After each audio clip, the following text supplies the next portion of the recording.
Good evening, everyone. Thank you for tuning in to my presentation on gamification. Based on my research findings, there are a variety of definitions.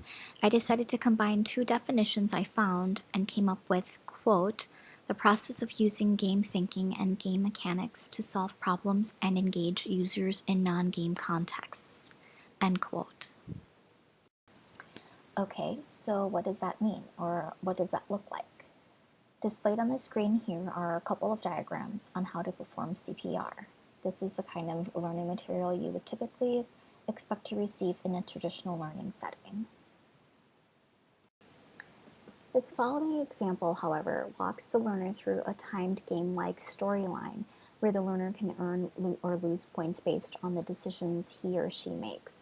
The learner is guided throughout the video on how to perform CPR and receives immediate feedback.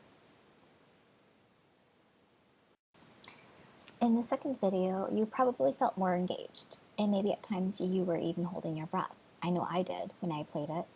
You probably also had a more real-life feel to this second learning experience than you did the first one. So what does make a good game? According to Bruder 2015, a good game must continuously challenge the learner, have an intriguing storyline, must be flexible with multiple ways of winning, must have immediate feedback, rewards and badges, and last but not least, it obviously has to be fun, right? What are the benefits of gamification? Research shows that it has been seen to boost enthusiasm toward math, lessen disruptive behavior, increase cognitive growth, incorporate mature make-believe, and improve attention span. Gamification is rapidly growing in both the education and business settings. According to Kim, 2015, it was reported in the NMC Horizon Report 2012 Higher Education Edition that game-based learning would increase in higher education within the next few years. Currently, about 18% of teachers use games daily in their classrooms, and about 95% use digital games created for educational use. In a poll taken by teachers, 75% reported that educational video games increased student engagement.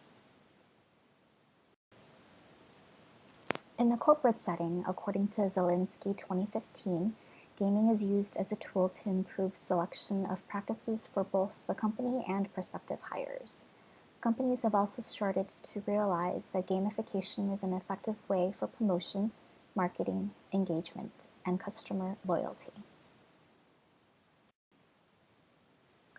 An example of gamification taking place in the business setting is with PricewaterhouseCoopers, also known as PwC. PwC developed an online simulation called Multipoly, which is a 12-day game on Facebook that walks students through a virtual experience of how it is like to work for them.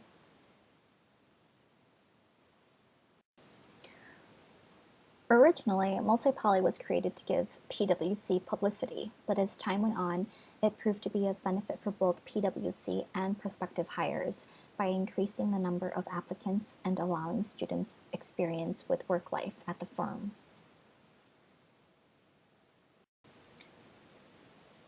Upon completing this game, there was a lot of positive feedback from students. About 78% of students over the span of 4 years reported that they wanted to work for PwC after completing the game, and about 92% reported having a more positive view of the firm. Recruiting experts state that gamification can gauge people's interest in certain jobs, create a positive image of an employer by increasing job applicants, and it can even have an accurate preview of an applicant's future job performance. Another example of corporate gamification is one that is developed by Marriott International, which is directly aimed at attracting millennial employees. This game, called My Marriott Hotel, is also found on Facebook and walks users through how it is like to manage hotel restaurant kitchens and other hotel operations. The tasks in this game include purchasing equipment, managing a budget, hiring employees, and serving guests. Is this starting to sound familiar?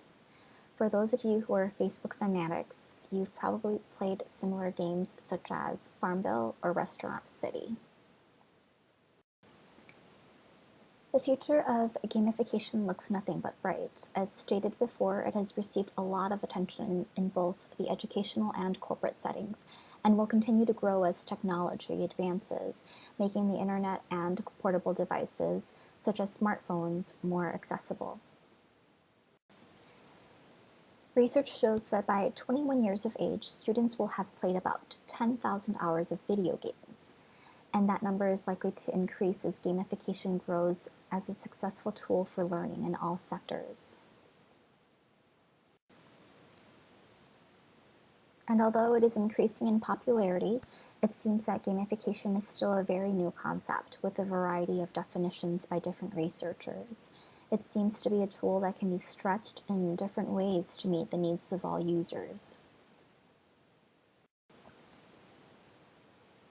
As users and creators continue to experiment with gamification, it becomes clear that it is a huge asset to learning and engages users in ways that the traditional learning setting cannot offer.